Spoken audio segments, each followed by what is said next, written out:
Assalamualaikum warahmatullahi wabarakatuh. Halo semuanya, apa kabar hari ini? Semoga kalian dalam keadaan baik dan siap belajar dengan santai. Tapi harus tetap fokus. Sebelum kita masuk ke materi, coba bayangkan sebentar, kapan terakhir kalian membaca cerpen yang bikin kalian tersenyum?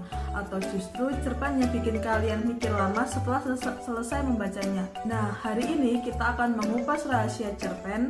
Mengapa sebuah cerpen itu bisa begitu menarik? Kita akan belajar tentang unsur-unsur pembangun cerpen, faktor luar yang mempengaruhinya, sampai bagaimana cara meresensi cerpen. Jadi, yuk kita mulai perjalanan kita ke dunia cerpen. Oke, yang pertama ada pengertian cerpen. Cerpen atau cerita pendek menurut KBBI adalah kisahan pendek kurang dari 10.000 kata yang memberikan satu kesan tunggal dan berfokus pada satu tokoh dalam satu situasi. Cerpen itu ibarat snack sastra, pendek, cepat dibaca, tapi bisa meninggalkan rasa yang kuat. Nah, makanya walaupun pendek, cerpen harus dibangun dengan struktur yang rapi dan jelas. Yang pertama itu ada abstrak. Abstrak adalah cerita pendek yang merupakan karya fiksi yang memiliki alur singkat, padat, namun tetap menyampaikan makna yang kuat. Untuk memahami sebuah cerpen, kita perlu mengetahui struktur dasar yang membangun keseluruhan cerita. Yang kedua, ada orientasi. Orientasi adalah bagian awal yang memperkenalkan tokoh-tokoh, latar tempat, waktu, dan suasana. Di sini pembaca mulai memahami dunia yang dibangun penulis sebelum konflik muncul. Yang ketiga, ada komplikasi. Setelah pengenalan cerita, cerpen akan berlanjut pada komplikasi. Ini rangkaian peristiwa yang berhubungan dengan sebab dan akibat, di mana konflik yang muncul akan mulai berada pada cerpen. Pada tahap ini, karakter tokoh semakin terlihat melalui tindakan dan pilihan mereka. Kemudian yang keempat, ada evaluasi. Bagian ketika konflik semakin kuat dan mendekati klimaks, tokoh utama mulai menghadapi tekanan, tantangan, atau keadaan yang membawa cerita menuju titik paling menegangkan. Lalu, yang kelima ada resolusi. Setelah konflik mencapai puncak, cerita memasuki resolusi. Disinilah penulis memberikan penyelesaian atas konflik, baik itu akhir yang bahagia, menyedihkan, atau bahkan terbuka. Kemudian, yang terakhir, koda menjadi penutup cerita.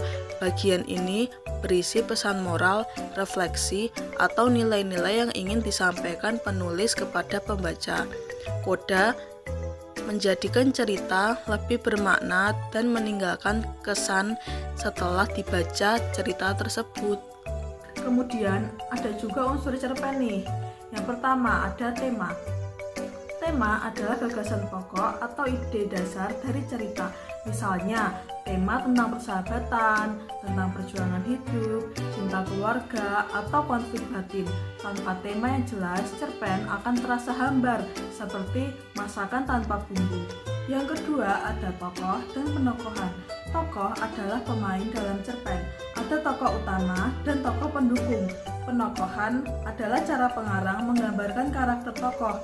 Apakah dia ini pemberani, apakah dia ini pemalu, dan atau mungkin humoris. Contoh kecilnya, bayangkan tokoh bernama Rani. Ia selalu membantu temannya belajar meski sedang sibuk. Dari sini kita bisa menilai Rani adalah tokoh yang baik hati dan bertanggung jawab. Penilaian seperti ini berasal dari penokohan. Yang ketiga, ada alur atau plot. Alur adalah jalan cerita. Ada alur maju, alur mundur, dan alur campuran.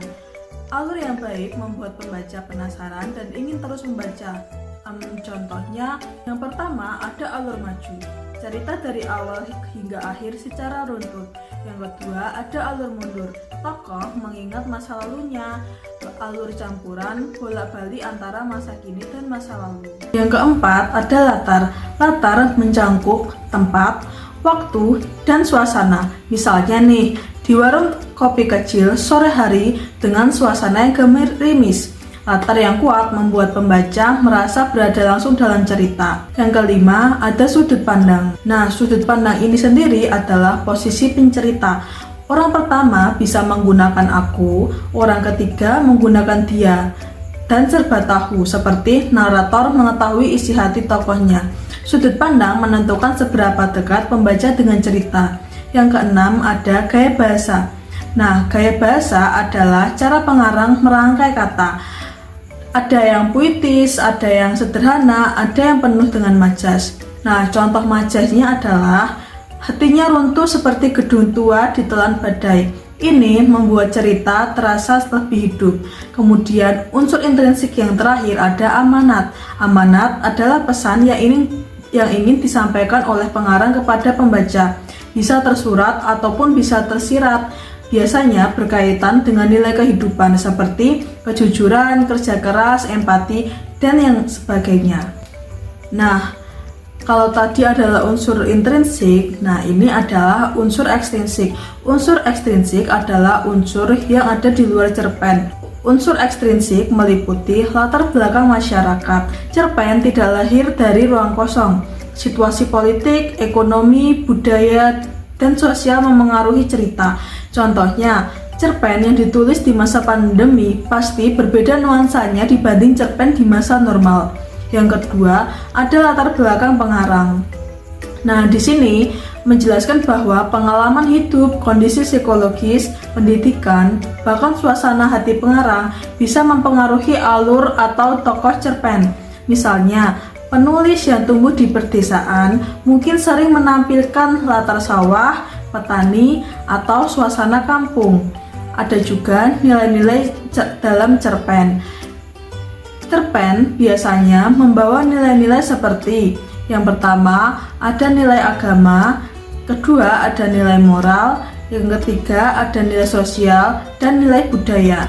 Nah, nilai-nilai ini membuat cerpen tidak hanya menghibur, tetapi juga memberikan pelajaran bagi pembacanya. Dalam cerpen bukan hanya unsur intrinsik dan ekstrinsik saja, tapi cerpen juga meliputi resensi. Nah, apa itu resensi cerpen? Resensi adalah ulasan atau penilaian terhadap sebuah karya. Strukturnya meliputi identitas cerpen, sinopsis singkat, analisis unsur intrinsik dan ekstrinsik, keunggulan dan kelemahan, penutup atau penilaian akhir. Nah, melalui resensi, kita bisa melihat kualitas sebuah cerpen tanpa membacanya seluruhnya. Ini berguna untuk pembelajaran, diskusi kelas, atau tugas literasi. Salah satu contoh cerpen yaitu Payung Kuning di Ujung Gang. Pagi itu hujan deras membasahi kota kecil di tempat Dina tinggal. Sejak subuh langit tampak gelap dan udara terasa dingin. Dina berdiri di depan rumahnya sambil menggenggam tas sekolah. Hari itu sangat penting baginya karena kelompoknya harus mempresentasikan proyek yang menentukan nilai semester. Namun justru Dina lupa membawa payung. Gang tempat tinggalnya sempit dan tidak ada tempat berteduh. Sementara hujan tampak tidak berniat berhenti. Ia mulai cemas, membayangkan dirinya terlambat dan mengecewakan teman-temannya. Saat kebingungan, seorang nenek yang tinggal di ujung gang muncul sambil membawa payung kuning yang terlihat hampir baru. Nenek itu berkata, "Pakai ini dulu nak, hujannya masih lama." Dina awalnya ragu, tetapi akhirnya menerimanya dengan rasa terima kasih yang tulus. Ia segera berlari menuju sekolah, berusaha tetap kering di tengah derasnya hujan. Setibanya di sekolah, Dina segera menuju kelas. Namun, rasa lega itu harus bertahan sebentar. Ia baru menyadari bahwa sebagian berkas presentasi tertinggal di kamar. Teman-temannya panik dan mulai menyalahkannya. Dina merasa sangat bersalah dan takut membuat kelompoknya gagal. Ketika guru mulai memanggil kelompok satu persatu, ketegangan di dada Dina semakin kuat. Rasa cemas, takut, dan penyesalan bercampur menjadi satu, membuatnya hampir menyerah.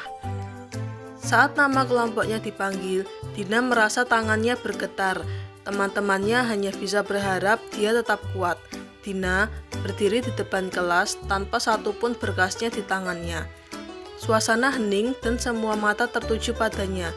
Inilah titik terberat yang harus ia hadapi. Apakah ia mundur atau mencoba mengingat seluruh isi materi hanya dengan hafalan?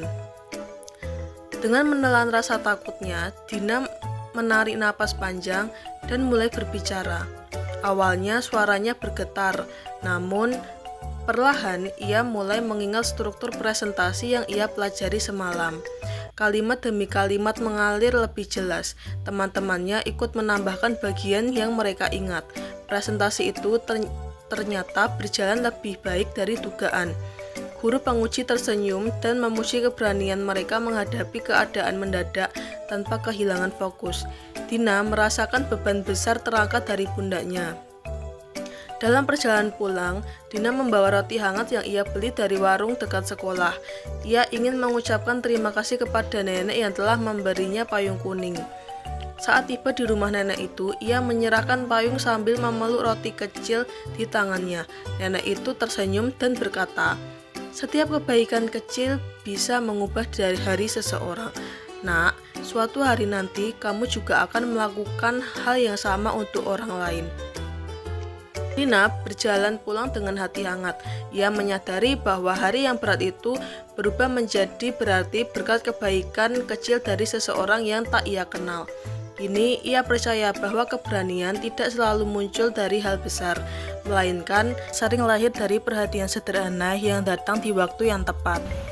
Oke, itu tadi adalah pembahasan lengkap kita mengenai cerpen. Dengan memahami ini semua, harapannya kalian bisa membaca cerpen secara lebih kritis dan mungkin menulis cerpen versi kalian sendiri.